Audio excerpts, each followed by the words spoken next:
Hi అండి అందరికీ. ఈరోజు నేనైతే పెసరపప్పు గోధుమ రవ్వతో స్వీట్ అయితే తయారు చేశానండి. ఈ స్వీట్ చూస్తుంటేనే నోరూరిపోతుంది కదండి. ఈ స్వీట్ని ఎంతో సింపుల్గా, ఎంతో ఈజీగా, తొందరగా 10 నిమిషాల్లో అయితే చేసేసుకోవచ్చండి. మనకు స్వీట్ తినాలనిపిస్తే దీన్ని చేసుకొని తింటే మీరు మళ్ళీ మళ్ళీ చేసుకోవాలనిపించే అంత టేస్టీగా ఉందండి. ఇది ఎంతో హెల్త్కి ఎంతో మంచిదండి. ఇప్పుడైతే మనం వీడియోలోకి వెళ్ళి ఇది ఎలా తయారు చేయాలో చూసేద్దాం. ముందుగా ఒక గిన్నె తీసుకొని దాంట్లోకి గోధుమ రవ్వ ఒక గ్లాస్ తీసుకోవాలండి. మీకు ఎంత కావాలంటే మీకు గిన్నె కొలతలను పెట్టి మీరు తీసుకొని చేసుకోవచ్చండి. ఒక గ్లాస్ గోధుమ రవ్వ, ఒక గ్లాసు పెసరపప్పు అండి.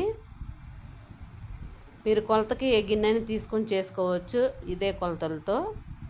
ఇప్పుడు వీటిని శుభ్రంగా వాటర్ పోసుకొని కడుక్కోవాలండి.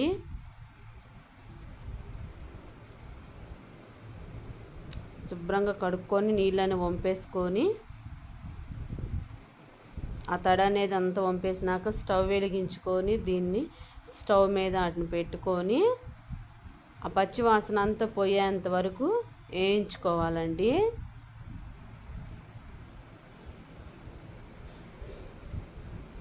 ఇవంతా మంచిగా వేయించుకోవాలండి. కొంచెం అంత నెయ్యి వేసుకొని వేయించుకోవాలి.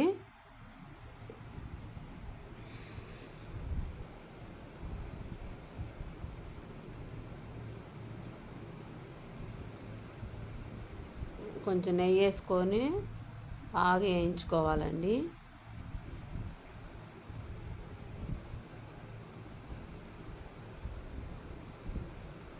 ఇవి వేగిన తర్వాత మనం 2 గ్లాసులు పప్పు కానీ రవ్వ కానీ తీసుకున్నాం కదండి.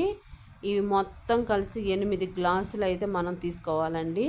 4 గ్లాసులు అయితే వాటర్, 4 గ్లాసులకి మనం ఎన్ని కావాలంటే అన్ని పాలు పోసుకొని ఉడికించుకోవాలండి. ముందుగా అయితే 3 గ్లాసులు వాటర్ పోసి 1 గ్లాస్ అయితే పాలు పోసుకున్నానండి నేను.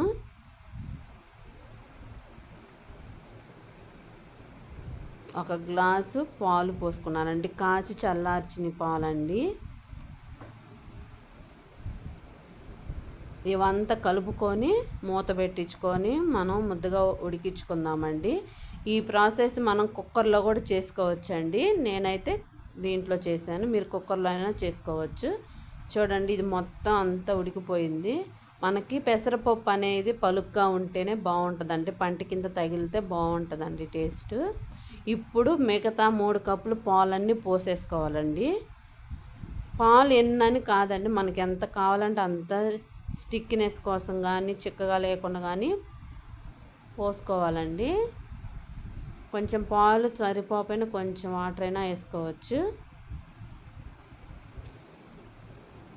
ఇది మొత్తం ఉడికించుకునేటప్పుడు మళ్ళీ కొంచెం అంతా నెయ్యి వేసుకోవాలండి. ఈ స్వీట్కి ఎంత నెయ్యి ఉంటే అంత టేస్టీ వచ్చిద్దండి. నెయ్యి ఎంత పడితే అంత తినవచ్చు, వేసుకోవచ్చు, బాగుంటుందండి.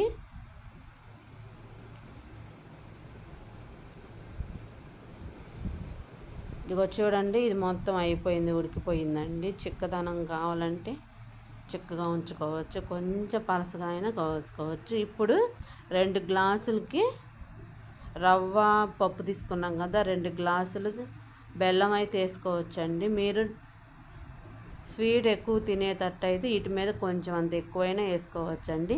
ఇదైతే నాకు కరెక్ట్గా సరిపోయిందండి. మీరు ఇంకా స్వీట్ కావాలనుకుంటే కొంచెం అంత వేసుకోవచ్చు. కదపకుండా పెడితే కొంచెం అంత యాలక్కాయల పొడి వేసుకోవాలండి. మొత్తం తిప్పేసుకొని ఈ స్వీట్ మీరు చేశారంటే మళ్ళీ మళ్ళీ చేసుకొని తినాలనిపించేలా ఉంటుందండి. మీరు ఒక్కసారి ట్రై చేయండి. వీడియోని మొత్తం చూడండి, క్లిప్ చేయకోకుండా.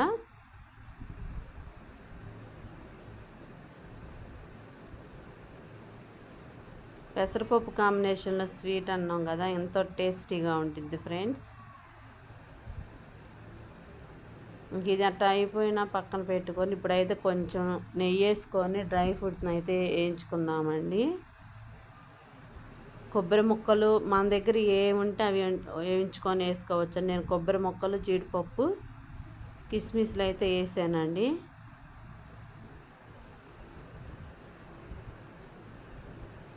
ఇవి వేగిన తర్వాత అంతే పాయసంలో అయితే వేసేసుకుందాం.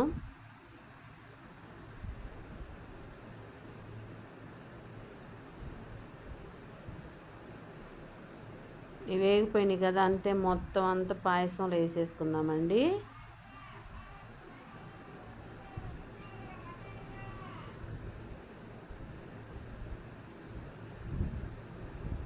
ఇది మొత్తం కళ్ళు తిప్పుకున్న తర్వాత ఒక సర్వింగ్ బౌల్ తీసుకొని దాంట్లోకి పాయసం అంతా వేసుకొని పైన నెయ్యి వేసుకొని తింటే ఉంటుందండి. సూపర్ టేస్టీ అండి. చూస్తుంటేనే నోరూరిపోతుంది ఫ్రెండ్స్. మీరు ఒక్కసారి ట్రై చేయండి. ఎలా వచ్చిందో కామెంట్ చేయండి. ఈ వీడియో కనుక మీకు నచ్చితే లైక్ చేసి షేర్ చేసి నన్ను సపోర్ట్ చేయండి friends.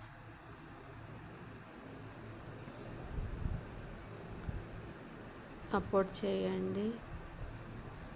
Thank you for watching.